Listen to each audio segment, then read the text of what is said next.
Grant Edwards is the GM of PGG Wrightson Wool. Let's have our monthly look at the wool market. Good afternoon, Grant. And I want to be positive, but it's difficult at the moment because the market is just lagging. For sure, Jamie, and good afternoon to your listeners. I think when we last spoke in September, we'd seen, in that crossbred market, 10 to 15 cents a kilo greasy improvement from the August. Well, unfortunately, we've given up that 10 to 15 cents in the last couple of sales, and there's a lot of uncertainty out there, Jamie. With a lot of our wool, of course, going to China, and we talk trade sanctions, etc. It's not the most positive in the world at the moment, and I guess it's not just the wool markets that's being affected by that. We live in uncertain times. A couple of nice innovations out there at the moment, though, and I note that yesterday at the Hawkes Bay A&P Show, I think you had a live auction there. You're going to do the same in November at the Canterbury A&P Show.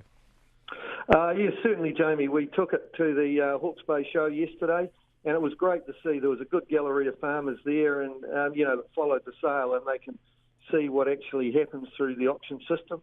Whilst it was a small sale at the show yesterday, and North Islanders, smaller amounts of crossbreds around at the moment, there was still $2.5 million worth of wool turned over, and this will be the third year we've held it at the Christchurch show, and there's a reasonable amount of fine wools that come through at the same time, and we've certainly had strong support from growers, and you'll see, at the Christchurch show with a few of the fine wools being sold, somewhere around about $2.5 million an hour being sold. So, yeah. Grant, when we look at this year's auction results, it's pretty much mirroring last season's disappointing result. We've had a wee spike in September. We've lost those gains, as you said. But traditionally, in any sort of market, we can expect a bit of a low around December, January, when the bulk of the wool comes on the market. Are you still expecting that?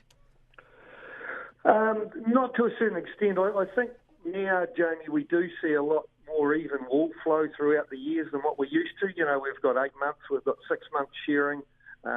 There's a pre-lamb, if you like, used to be all sort of through that July, August period. Nowadays, it goes right back to May.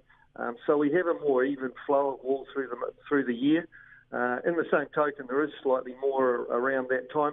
It comes down to demand at the time. The overseas markets and the manufacturers and that we're dealing directly with, they know the flows, so they buy accordingly from that point of view, Jamie, yeah. Let's finish on a positive note, because there are quite a few initiatives out there from enterprising people who are trying to improve the lot of wool growers. We've heard the story about the Marks and Spencers this week, but you've got examples of other initiatives, and especially coming from younger people, which is great.